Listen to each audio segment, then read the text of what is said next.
Hi everybody, welcome to my channel. So today I'm going to start off by cleansing Danielle's skin with some micellar water by Sephora. And then I'm going to fill in her brows using my BH Cosmetics brow palette. She has pretty much perfect brows already, so I'm just filling them in slightly. Then I'm going to prime her eyes using the MAC Paint Pot in Soft Ochre. This will just get rid of any redness or discoloration and make the eyeshadows last longer and be more vibrant. To set that, just take a flesh toned eyeshadow or translucent powder. And to start off my eye look today, I'm going to use the shade Ludwig from the Kat Von D Shade and Light eye palette in the warm section there at the end. This is just the first crease colour, a nice peachy shade to make everything blend together seamlessly. Using a large fluffy brush. Then I'm going to take in to slightly further into the crease the shade Succubus on a smaller blending brush, just to find the crease a little bit more. Then I'll go back with my first brush with no extra product and blend the two shades together to make sure we have no harsh edges. Then on a flat synthetic brush, I'm going to take the Fluidline in the colour Copperthorn, I'm not sure, I'll link it down below. This is just basically a cream eyeshadow. I'm going to place that all over the mobile lid, apart from on the outer corner.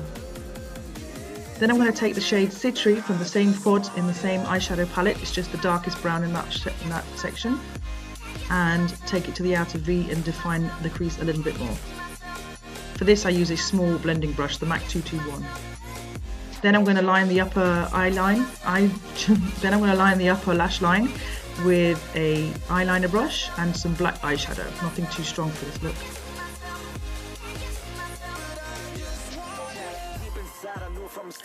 Then I decided it needed a little bit more depth, so I added some black from the same eyeshadow palette. These are all matte shades, they're really amazing. I really recommend this palette, it's so versatile.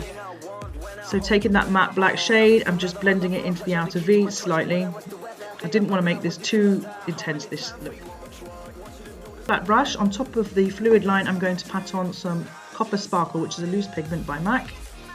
Then I'm just going to clean up under the eyes because obviously loose pigments tend to fall down a little bit. For foundation, I'm using the Rcma VK palette in the lightest shade.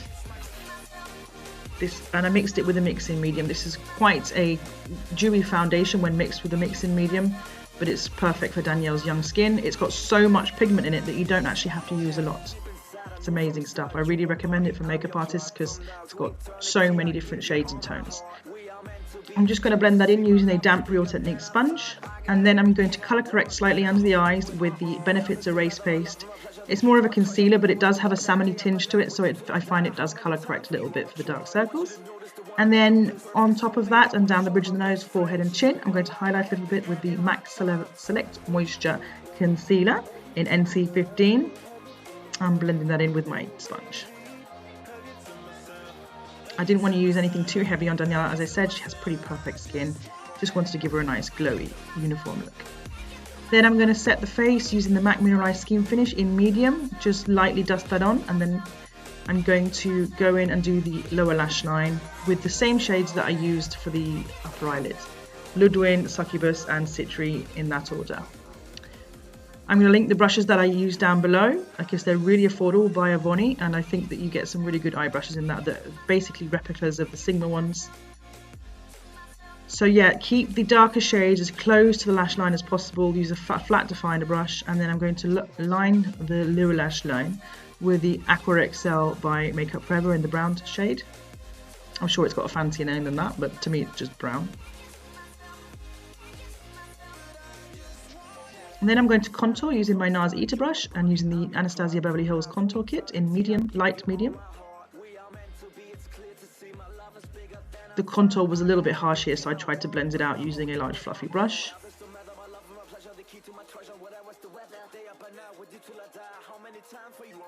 Then I'm going to bronze the skin slightly using my Hoola by Benefit bronzer. And just clean up a little bit under the contour because it did get a bit muddy. I just used the Rcma no colour powder on a damp sponge for this. I didn't leave it on to bake, I just literally put it on, then took it off. Just acts as a little eraser kind of thing. I find if I leave it on there too long, it does leave a really harsh line, and I really don't like that. Not if it's not a going out harsh look, you know. Then for blush, I'm using the MAC Peaches. As you can see, it's a really warm, but I think it's a nice autumn/fall look. Then I'm going to highlight Danielle's cheekbones, nose, Cupid's bow, bridge of the nose, everywhere you can bloody think of, entire face, with the Kiko eyeshadow in the shade 208. This is actually obviously an eyeshadow, but it works great as a highlighter. A really warm goldy colour, but not brassy, if you know what I mean. Then I'm going to line and fill in her lips using the MAC Pro Longwear Lip Liner in the shade Oh Honey. This is a warm nude colour.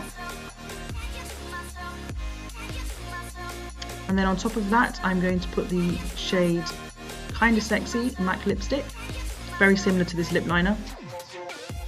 Just pop that on top. And then to just give a little bit of oomph, a little bit of shimmer in the middle of the lips, I'm just patting on some MAC Extra Dimensions eyeshadow in Sweet Heat. No lashes were used for this look, so I'm just going to apply mascara, the MAC Giga Black Mascara. Extended Play, I think it's called. And just kind of blend any harsh edges all together with this Morphe 50, I'm not sure. I'll link that below. Can't ever remember the numbers of my brushes. This just kind of dusts off any excess powder and blends everything together. And this is the final look. I hope you enjoyed it. It's not too intense, it's not too crazy. And, well, I really liked it. Okay, thanks for watching. Take care.